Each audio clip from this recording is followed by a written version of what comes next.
Oke guys, kita lanjutkan ke nomor berikutnya. Ke part 3 dari soal-soal fluida, ini tentang venturimeter. Jadi venturimeter itu adalah suatu alat ukur dan ini biasa digunakan untuk mengukur kecepatan fluida. Misalnya kecepatan aliran udara dalam suatu saluran ya, dalam suatu pipa.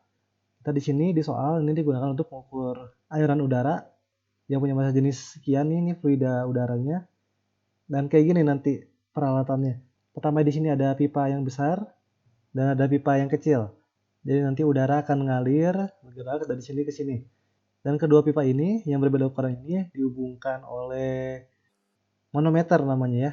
Jadi pipa lain ini istilahnya kayak pipa U dan ini diisi oleh suatu fluida lain. Jadi di sini manometer kita diisi dengan air raksa dengan massa jenis sekian. Jadi ada dua fluida, ada udara itu yang akan kita tinjau, yang akan kita cari besaran-besarannya, dan satu lagi adalah si fluida yang di dalam manometer. Ini adalah si air raksa, digunakan nanti untuk mengukur beda tekanan. Yang ditanyanya adalah debit dari aliran udara. Jadi untuk menghitung debit, rumusnya simple ya. Q sama dengan A kali V. Luas si penampangnya dikali sama kecepatan alirannya. Dan terserah mau pakai yang satu atau pakai yang dua, sama aja. Karena mereka konstan kan ya. Misalnya kita pilih pakai pipa pertama, jadi A1 dikali V1. Berarti butuh A1 dan butuh V1 ya. A1 udah ada. Luas pipa yang besar, 60 cm². V1 nggak tahu. Nah itu kita harus cari dulu berarti. Kita cari V1 gimana caranya, karena ini aliran fluid dinamis, kita anggap ini ideal. Kita bisa gunakan persamaan Bernoulli. Ya, jadi kita akan masuk ke persamaan Bernoulli. Dalam hal ini berarti ada dua titik yang ditinjau, yaitu di sini dan di sini ya. Di kedua pipa ini yang beda ukuran. Jadi dari persamaan Bernoulli berarti nanti P1 plus rho G1 plus setengah rho V1 kuadrat sama dengan hal yang sama tapi di indeks yang dua. Nah di sini ada beberapa hal yang bisa disederhanakan. Pertama adalah kita lihat ketinggian pipa 1 dan pipa 2 sama ya. Ini horizontal pipanya. Karena horizontal pasti H1 dan H2 nilainya sama.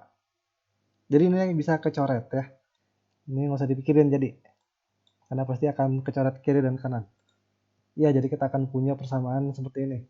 Tinggal P dan setengah rho V kuadrat. Dan fluida kita tadi ada dua ya. Ada udara dan ada air raksa. Yang kita bahas alirannya adalah yang udara. Jadi kita namakan rho-nya ya. Biar nggak ketukar sama air raksa.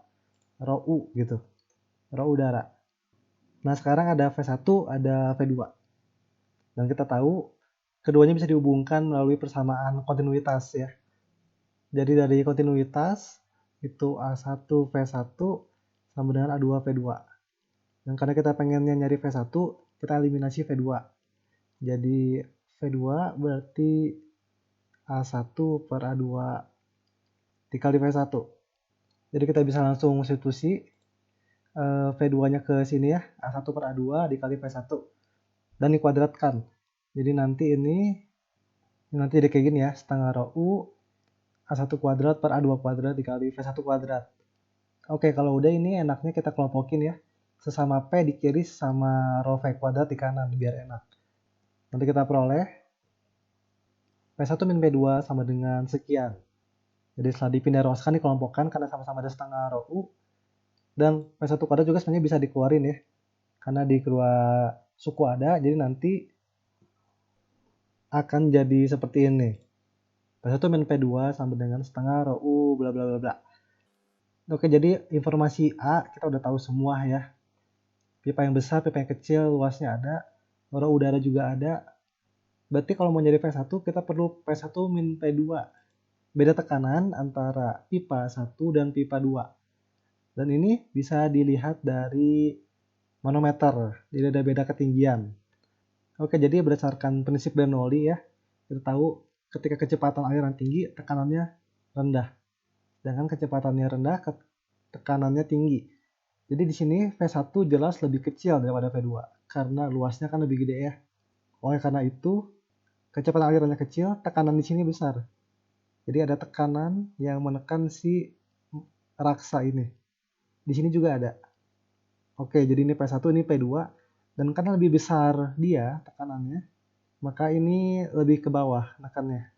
Sedangkan ini kurang menekan karena lebih kecil tekanannya. Makanya ada beda ketinggian H antara kaki kiri dan kaki kanan dari pipa U. Jadi kita udah ketahuan nih P1 akan lebih besar daripada P2 ya. Jadi ini positif, benar, dan bisa diasosiasikan dengan beda ketinggian dari si kedua pipa ini. Nah, gimana jadi cara mengasosiasikannya? Ini dengan cara kita lihat P1 dan P2, beda tekanannya itu akibat tekanan hidrostatis kan ya. Jadi beda tekanan dari kedua pipa ini itu adalah rho-nya raksa, rho R, GH gitu. Jadi cukup pakai rumus tekanan hidrostatis dengan rho-nya itu rho si fluida manometer dan H itu beda ketinggian antara pipa kiri dan pipa kanan. Sip ya, jadi dengan demikian ini bisa kita copy paste saja ke sini. Nah, kita mau cari V1, ya udah tinggal pindah ruas dan diakarin. Kita dapat nanti V1 sama dengan akar sekian. Coba kita cek ya, semuanya ada. Rho R, rho raksa ada, G dan H. Ya, G ada, H itu beda ketinggian yang adalah 2 cm. Lalu rho udara ada 1,3 dan luas masing-masing ya, 60 dan 25. Ini pun ada. Nah, nanti tinggal dimasukin dong ya, berarti kita peroleh nanti kecepatan aliran di pipa pertama 29,35 meter per second. Ya, ini jadi kecepatan aliran udaranya. Dan debitnya berarti tinggal masukkan ke rumus ini. Q sama dengan A1 dikali V1, kita akan dapat 0,176 meter kubik per second. Ya, ini jadi debit alirannya. Jadi kalau kita perhatikan, simpel ya perhitungannya, ternyata nggak banyak-banyak. Yang penting kita bisa menggunakan perhitungan Bernoulli, kita eliminasi apa yang bisa dieliminasi, terapkan kontinuitas, dan yang penting adalah di sini mungkin ya, bahwa beda tekanan dari kedua pipa itu direpresentasikan dengan beda ketinggian dari air raksa. Dan ini tercermin dalam persamaan ini.